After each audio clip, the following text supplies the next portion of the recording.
ভারতের এক কিংবদন্তি ক্রিকেটার হলো মহেন্দ্র সিং ধোনি, যাকে বলা যায় সেরা ব্যাটসম্যান এবং বিখ্যাত ক্যাপ্টেন।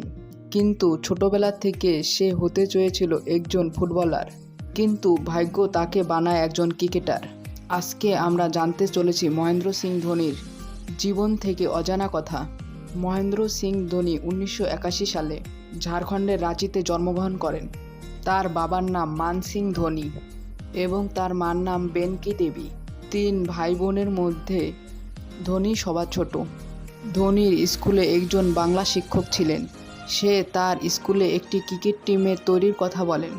সেখানে উইকেট কিপার হিসাবে ধোনিকে সিলেক্ট করা হয়। পরবর্তীকালে অল্প সময়ে সে একজন ভালো ব্যাটসম্যান হয়ে ওঠে। 15 বছর বয়সে ধোনি সুযোগ পেয়ে যায় বিহার ন্যাশনাল টিমে।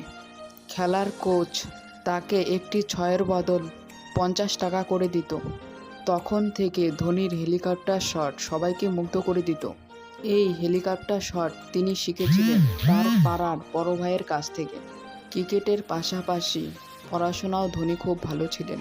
তিনি উচ্চ মাধ্যমিক পাশ করার পর কলেজে আর পরীক্ষা দেওয়া হয়নি। ধোনি একসময় রেলে টিকিট চেকিং হিসাবে কাজ করত। 2001 থেকে 2003 পর্যন্ত খড়গপুর রেলে টিকিট চেকার হিসাবে কাজ করত। এরপর বিহার জাতীয় দলে খেলতে খেলতে ডাক আসে ন্যাশনাল টিমে খেলার জন্য।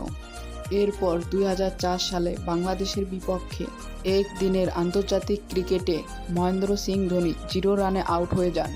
এরপর 2005 সালে পাকিস্তানের বিরুদ্ধে তিনি প্রথম সেঞ্চুরি করেন। ধীরে ধীরে ভারতীয় দলে তিনি শক্ত জায়গা করে নেন।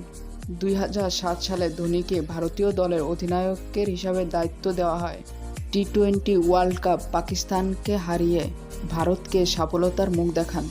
2010 সালে ধোনির নেতৃত্বে এশিয়া কাপ জয় করেন ভারত। আইসিসি সব টুর্নামেন্টে জেতার সফল তকমা অধিনায়ক হলো MS ধোনি।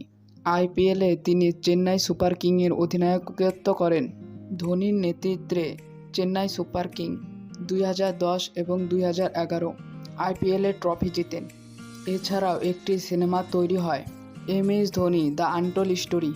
এছাড়াও 2009 সালে পদ্মশ্রী সম্মানে ভূষিত হয় এবং ICCর প্লেয়ার অব দ্য ম্যান হিসাবে ভূষিত হয়।